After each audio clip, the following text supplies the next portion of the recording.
मेरे चैनल पर बाबर आजम को हम आउट ही नहीं करते कहने वाले आकिब जावेद जो प्रेस कॉन्फ्रेंस के दौरान शाहीन शाह अफरीदी को डिपेंड करते हुए दिखे। जहां फ्रेंड जिस तरह से बाबर आजम का बैड फॉर्म चल रहा था, यानी कि वो एज ए कैप्टन खेल रहे थे टीम में, जब उनका परफॉर्म नहीं हो रहा था तब यही आकिब जावेद बोल रहे थे कि हम बाबर आजम को लास्ट तक आउट नहीं करते पीएसएल में, क्योंकि जब बाबर आजम लास्ट तक खेलते हैं तो वो काफ़ी स्लो खेलते हैं, उनकी बल्लेबाजी से उतने रन नहीं आते। लेकिन जिस तरह से उन्होंने 63 बॉल में 111 की पारी खेली, यानी कि 111 रन की जो पारी खेली, उससे आकिब जावेद के मुंह पर तमाचा मारने जैसी पारी थी। और जिस तरह से लाहौर की टीम हारती जा रही है, क्योंकि आउट ऑफ सिक्स हो चुके हैं अभी तक वो, क्योंकि 6 लॉस इस समय उनके चल रहे हैं। और जब प्रेस कॉन्फ्रेंस के दौरान उनसे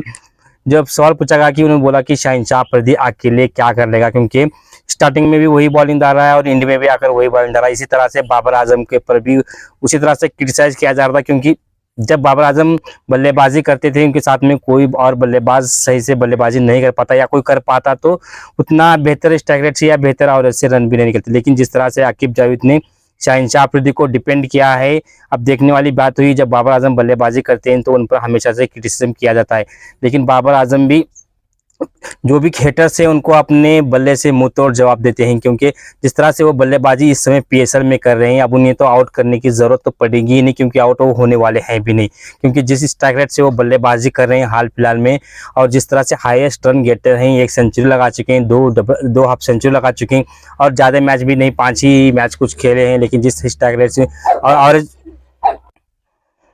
उनका एवरेज भी बेहतर है, क्योंकि जब कोई किसी के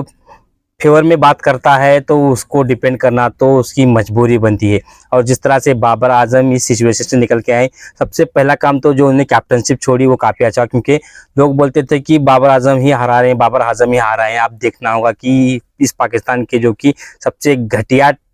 प्लेयर होते हैं इस टीम में, क्योंकि कोई फिनिशर नहीं है, कोई किसको पता नहीं है क्या करना है क्या नहीं। सिर्फ एक ऐसा बल्लेबाज है बाबर आजम जो कि इस टीम को लेके चला, लेकिन उस पर भी क्रिटिसाइज हो रहे हैं कि बाबर आजम मैच नहीं जाते। जब बाबर आजम डिलीवर कर रहे हैं तो दूसरे 11 प्लेयर का यहाँ पर खेलने आए ये कोई नहीं बोलता था। लेकिन अब जैसे ही शाहीन शाह अफरीदी पर सवाल उठने स्टार्ट हो गए तो यहाँ बोला जा रहा है कि शाहीन शाह अफरीदी अकेले क्या करेगा, क्योंकि फर्स्ट में भी उसको ही वोट डालना है और एंड में भी आके वही अच्छी बॉलिंग कर रहा है। ये प्रॉब्लम होता है अगर टीम आपकी साथ नहीं देती। दूसरों के लिए अगर खड्डा खोदोगे तो उसमें गिरना लाजमी है। और जिस तरह से आप डिपेंड करते हैं आकिब जावेद, आपको समझ आनी चाहिए कि आप क्रिकेट की नॉलेज रखते हैं, पता नहीं, क्योंकि आपने तो क्रिकेट खेल रखा है, फिर भी इस तरह की अगर घटिया सोच आपकी है तो इसमें कुछ नहीं कर सकते। क्योंकि बाबर आजम जिसे बल्लेबाज की तारीफ करनी चाहिए, क्योंकि आपके पास वही एक कैलिबर वाला बल्लेबाज, दूसरे बल्लेबाज तो नथुराम ही है, क्योंकि कोई कभी डिलीवर कर ही नहीं सकता, क्योंकि 1-2 पारी आएंगे, फिर 8, 10, 20 पारियाँ ऐसे ही चले जाएंगे, फिर एक पारी आएगी। इससे अच्छा है कि आप किसी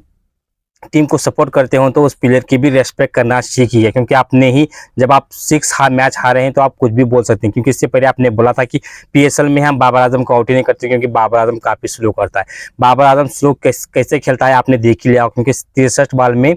जो उन्होंने सेंचुरी 111 रन की पारी खेली है, जो उस पारी खेलने के लिए जो आखिरी 20 बॉल में उन्होंने 59 रन की पारी खेली, वो भी अनबिटन गए हैं। आप किस कैलिबर के बल्लेबाज हैं आप खुद ही अंदाजा लगा सकते हैं। क्या दोस्तों आपकी आकिब जावेद के बारे में, फीडबैक के बारे में क्या रहा है, कमेंट बॉक्स में जरूर बताना। इस वीडियो को यहाँ तक लाइक शेयर सब्सक्राइब करके जरूर जाना। मिलते हैं नेक्स्ट वीडियो में, तब तक अपना ख्याल रखिए। गुड बाय दोस्तों।